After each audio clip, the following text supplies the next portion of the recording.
Assalamualaikum warahmatullahi wabarakatuh. Selamat pagi dan salam sejahtera untuk kita semua. Perkenalkan, kami dari kelompok 1 yang terdiri dari Rangga Hadiwijaya dengan saya sendiri, Muhammad Akbar Sampurno, Nanda Aprodita Saragih, Anis Sonia Ginting, dan Tanya Ananda Sapira. Materi yang akan kami bawakan yaitu gaya-gaya kepemimpinan dalam organisasi. Gaya kepemimpinan merupakan suatu cara pemimpin untuk mempengaruhi bawahannya yang dinyatakan dalam bentuk pola tingkah laku atau kepribadian. Kepemimpinan mempunyai peranan sebagai kekuatan dinamik yang mendorong, memotivasi, dan mengordinasikan perusahaan dalam mencapai tujuan yang telah ditetapkan. Pengertian gaya kepemimpinan menurut para ahli. Yang pertama, Stoner menyatakan bahwa gaya kepemimpinan adalah berbagai pola tingkah laku yang disukai oleh pemimpin dalam proses mengarahkan dan mempengaruhi pekerja.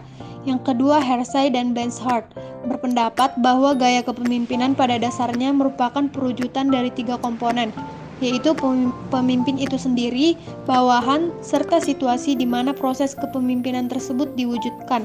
Yang ketiga, Davis dan Neustrom menyatakan bahwa gaya kepemimpinan mengandung pengertian sebagai suatu perwujudan tingkah laku dari seorang pemimpin yang menyangkut kemampuannya dalam memimpin. Nah, dari pendapat para ahli tersebut, dapat disimpulkan pada dasarnya gaya kepemimpinan merupakan strategi yang diterapkan oleh seorang pemimpin dalam mengarahkan para bawahannya guna menyatukan tujuan organisasi dengan karyawan demi mencapai tujuan bersama. Gaya-gaya kepemimpinan. Terdapat 5 gaya kepemimpinan menurut Chegian, Tempi 2014, yaitu sebagai berikut. A. Tipe autokratis. Seorang pemimpin yang autokratis ialah pemimpin yang memiliki kriteria atau ciri sebagai berikut. Yang pertama, menganggap organisasi sebagai milik pribadi. Yang kedua, mengidentikan tujuan pribadi dengan tujuan organisasi. Yang ketiga, menganggap bawahan sebagai alat semata-mata. Yang keempat, tidak mau menerima kritik, saran, dan pendapat. Yang terakhir, terlalu tergantung kepada kekuasaan formalnya. Dalam tindakan penggerakan, sering mempergunakan pendekatan yang mengandung unsur paksaan dan bersifat menghukum. B. Tipe militeristis. Perlu diperhatikan terlebih dahulu bahwa yang dimaksud dengan seorang pemimpin tipe militerisme berbeda dengan seorang pemimpin organisasi militer. Seorang pemimpin yang bertipe militeristis ialah seorang pemimpin yang memiliki sifat-sifat berikut. Yang pertama adalah menggerakkan bawahan, sistem perintah yang lebih sering dipergunakan. Dalam menggerakkan bawahan, senang bergantung kepada pangkat dan jabatannya. Senang pada formalitas yang berlebih-lebihan dan menuntut disiplin yang tinggi dan kaku dari bawahan. Dan yang terakhir, sukar menerima kritikan dari bawahan, menggemari upacara-upacara untuk berbagai keadaan. C. Tipe paternalistis. Seorang pemimpin yang tergolong sebagai pemimpin yang paternalistis ialah seorang yang memiliki ciri sebagai berikut. Yang pertama, menganggap bawahannya sebagai manusia yang tidak dewasa, bersikap terlalu melindungi, jarang memberikan kesempatan kepada bawahan untuk mengambil keputusan, jarang memberikan kesempatan kepada bawahan untuk mengambil inisiatif, jarang memberikan kesempatan kepada bawahan untuk mengamalkan daya kreasi dan fantasinya, dan sering bersikap maha tahu. D. Tipe karismatik. Hingga sekarang ini, para ahli belum berhasil menemukan sebab-sebab mengapa seorang pemimpin memiliki karisma. Umumnya diketahui bahwa pemimpin yang demikian mempunyai daya tarik yang amat besar dan karenanya pada umum mempunyai pengikut yang jumlahnya yang sangat besar. Meskipun para pengikut itu sering pula tidak dapat menjelaskan mengapa mereka menjadi pengikut pemimpin itu. Karena kurangnya pengetahuan tentang sebab dan musabab seseorang menjadi pemimpin yang karismatik, maka sering hanya dikatakan bahwa pemimpin yang demikian diberkahi dengan kekuatan gaib atau supranatural powers, kekayaan, umur, kesehatan, profil tidak dapat dipergunakan sebagai kriteria untuk karisma. E. Tipe demokratis. Pengetahuan tentang kepemimpinan telah membuktikan bahwa tipe pemimpin yang demokratis ialah yang paling tepat untuk organisasi modern. Hal ini terjadi karena tipe kepemimpinan ini memiliki karakteristik sebagai berikut. Dalam proses penggerakan, bawahan selalu bertitik tolak dari pendapat bahwa manusia itu adalah makhluk yang termulia di dunia. Selalu berusaha mensinkronikasikan kepentingan dan tujuan organisasi dengan kepentingan dan tujuan pribadi daripada bawahannya. senang menerima saran, pendapat, dan bahkan kritik dari bawahannya, selalu berusaha mengutamakan kerjasama dalam usaha mencapai tujuan, ikhlas memberikan kebebasan seluas-luasnya kepada bawahan untuk berbuat kesalahan yang kemudian diperbaiki agar bawahan itu tidak lagi berbuat kesalahan yang sama, tetapi lebih berani untuk berbuat kesalahan yang lain. Selalu berusaha untuk menjadikan bawahan lebih sukses daripadanya dan berusaha mengembangkan kapasitas daripada pribadinya sebagai pemimpin. Robbins mengidentifikasikan 4 jenis gaya kepemimpinan, yaitu sebagai berikut. Yang pertama, gaya kepemimpinan karismatik.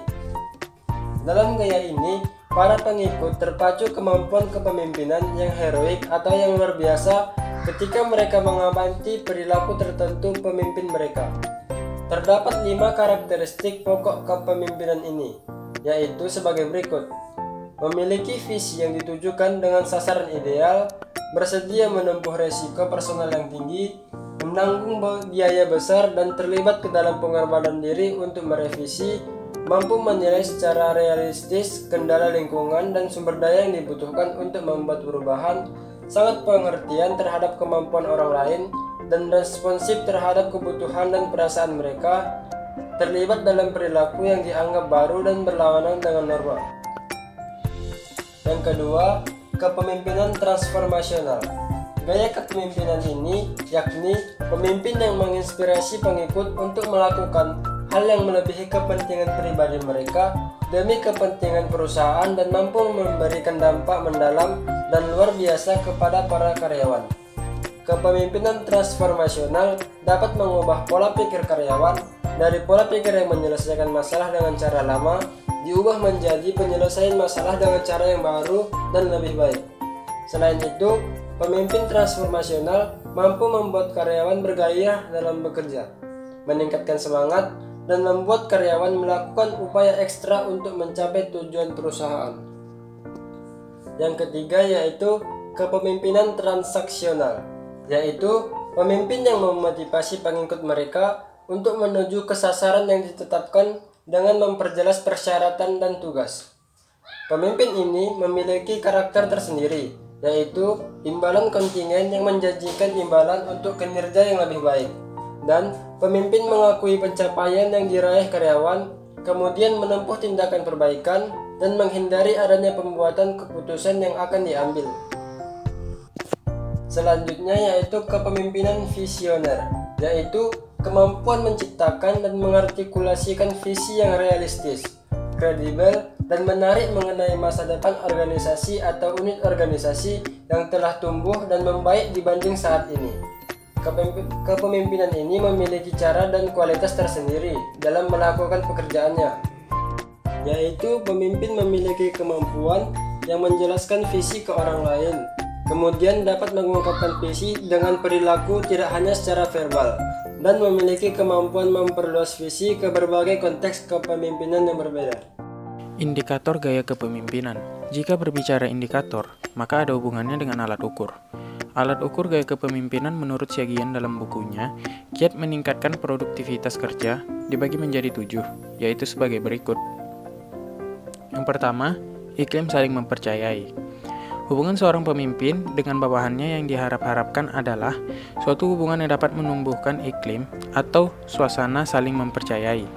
Keadaan seperti ini akan menjadi suatu kenyataan apabila di pihak pemimpin memperlakukan bawahannya sebagai manusia yang bertanggung jawab dan di pihak lain bawahan dengan sikap mau menerima kepemimpinan atasannya.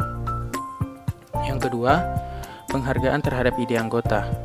Seorang pemimpin yang memberikan penghargaan terhadap ide dari anggotanya akan dapat memberikan nuansa tersendiri bagi para bawahannya. Seorang anggota akan memiliki semangat dalam menciptakan ide-ide yang positif demi pencapaian tujuan organisasi pada organisasi di mana ia bekerja. Yang ketiga, memperhitungkan perasaan para bawahannya. Dari sini dapat dipahami bahwa perhatian pada manusia merupakan visi manajerial yang berdasarkan pada aspek kemanusiaan dari perilaku seorang pemimpin. Yang keempat, perhatian pada kenyamanan kerja bagi para bawahan. Hubungan antara individu dan kelompok akan menciptakan harapan-harapan dari perilaku individu. Dari harapan-harapan ini akan menghasilkan peranan-peranan tertentu yang harus dimainkan. Sebagian orang harus memerankan sebagai pemimpin, sementara yang lainnya memainkan peran sebagai bawahan. Dalam hubungan tugas keseharian, seorang pemimpin harus memperhatikan pada kenyamanan kerja bagi para bawahannya. Yang kelima, memperhatikan kesejahteraan bawahannya. Pada dasarnya, seorang pemimpin dalam fungsi kepemimpinannya akan selalu berkaitan dengan dua hal penting, yaitu hubungan dengan bawahannya dan hubungan yang berkaitan dengan tugas. Perhatian tersebut dapat berupa berbuat baik pada bawahan, bertukar pikiran dengan bawahan, dan memperjuangkan kepentingan bawahan. Yang keenam, memperhitungkan faktor kepuasan kerja bagi para bawahannya dalam menyelesaikan tugas-tugas yang dipercayakan kepadanya. Dalam sebuah organisasi, seorang pemimpin memang harus senantiasa memperhitungkan faktor-faktor apa saja yang dapat menimbulkan kepuasan kerja para bawahannya dalam menyelesaikan tugas-tugasnya. Dengan demikian, hubungan yang harmonis antara pemimpin dan bawahan akan tercapai. Yang ketujuh, pengakuan atas status para anggota organisasi secara tepat dan profesional. Pemimpin dalam berhubungan dengan anggotanya perlu mengakui dan menghormati status yang disandang anggotanya secara tepat dan profesional. Pengakuan atas status para anggota secara tepat dan profesional menyangkut sejauh mana para anggota dapat menerima dan mengakui kekuasaannya dalam menjalankan kepemimpinan. Yang berikutnya, gaya kepemimpinan yang efektif. Gaya kepemimpinan yang efektif adalah gaya kepemimpinan yang dapat memberikan motivasi kerja pada pekerjanya. Karyawan dapat memandang pimpinannya sebagai pemimpin yang efektif atau tidak berdasarkan kepuasan yang mereka peroleh dari pengalaman kerja secara keseluruhan. Kinerja karyawan akan baik apabila pimpinan dapat memberikan motivasi yang tepat dan pimpinan memiliki gaya kepemimpinan yang dapat diterima oleh seluruh karyawan dan mendukung terciptanya suasana kerja yang baik dan nyaman. Gaya kepemimpinan yang efektif memiliki ciri-ciri sebagai berikut, yaitu yang pertama, memperhitungkan minat sampai hasil akhir. Yang kedua, memahami bahwa hasil adalah selalu penilaian terakhir. Yang ketiga, memiliki semangat menyelesaikan masalah. Yang keempat, lebih demokratis daripada otoriti. Yang kelima, memberikan kesempatan untuk mencapai potensi setiap orang. Yang keenam, memiliki etika dan moral yang tinggi. Yang ketujuh, mengambil tanggung jawab terhadap hasil tim. Studi kasus, gaya kepemimpinan di PT Wijaya Makmur Sentosa. PT Wijaya Makmur Sentosa merupakan sebuah perusahaan yang bergerak di bidang distributor rokok. Rokok yang didistribusikan adalah brand yang terkenal di Indonesia, yaitu Sampurna. PT Wijaya Makmur Sentosa sudah menjalankan usahanya sekitar 30 tahun. Mulai dari toko kelontong, kemudian menjadi agen, hingga sampai saat ini sudah menjadi PT sendiri. PT Wijaya Makmur Sentosa merupakan usaha generasi pertama yang dimiliki oleh Rudianto Wijaya dan istri Angel Aurelia. PT Wijaya Makmur Sentosa berlokasikan di Kota Baru, Kalimantan, Pulau Laut, yang merupakan kabupaten dari ibu kota Banjarmasin. Usaha distributor ini bersifat sistem kontrak dengan PT HM Sampurna Tbk. Tetapi untuk PT Wijaya Makmur Sentosa sendiri resmi milik Rudianto Wijaya, hanya saja sistem kinerjanya yang bekerja sama dengan Sampurna. PT Wijaya Makmur Sentosa dari dulu hingga sekarang mempunyai 17 karyawan yang terdiri dari 1 supervisor, 2 admin, 6 salesman, 6 asisten sales, dan 1 helper. Dari PT HM Sampurna Tbk sendiri, mereka memberikan 1 supervisor sebagai tamu di setiap distributornya, guna untuk memantau dan memastikan target dari Sampurna terpenuhi dan pendistribusiannya tersebar dengan baik. Dulunya PT Wijaya Makmur Sentosa berjalan dengan baik. Tidak ada kendala dianggap serius. Tapi saat ini pemimpin merasa para karyawannya bekerja kurang maksimal, sulit diatur dan tidak menunjukkan keprofesionalitasnya dalam bekerja. Sebelumnya pernah ditanya secara tidak langsung kepada salah satu mantan karyawan yang bernama Ahim. Dia mengatakan bahwa pemimpin PT Wijaya Makmur Sentosa adalah orang yang baik dan yang dan sudah berpengalaman dalam memimpin.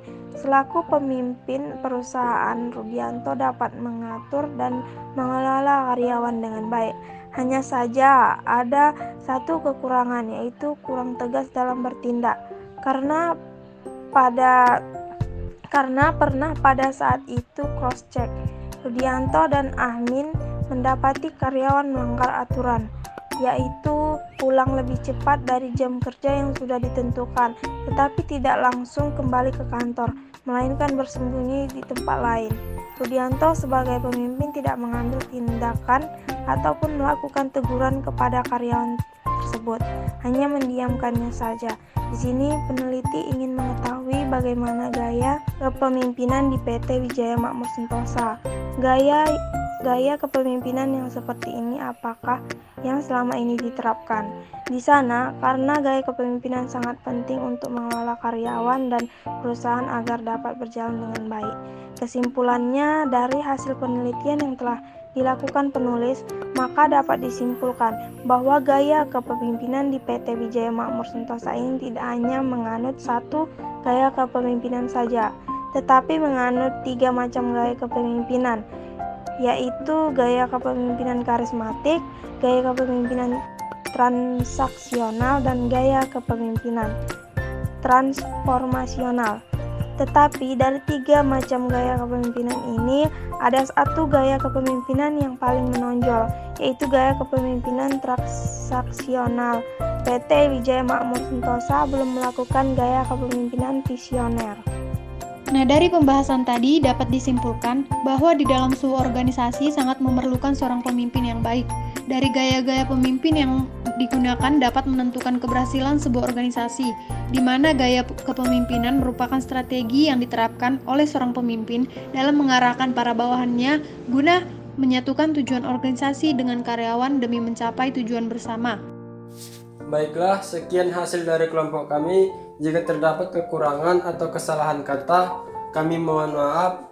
Wabillahi taufiq wal hidayah. Wassalamualaikum warahmatullahi wabarakatuh. Selamat pagi.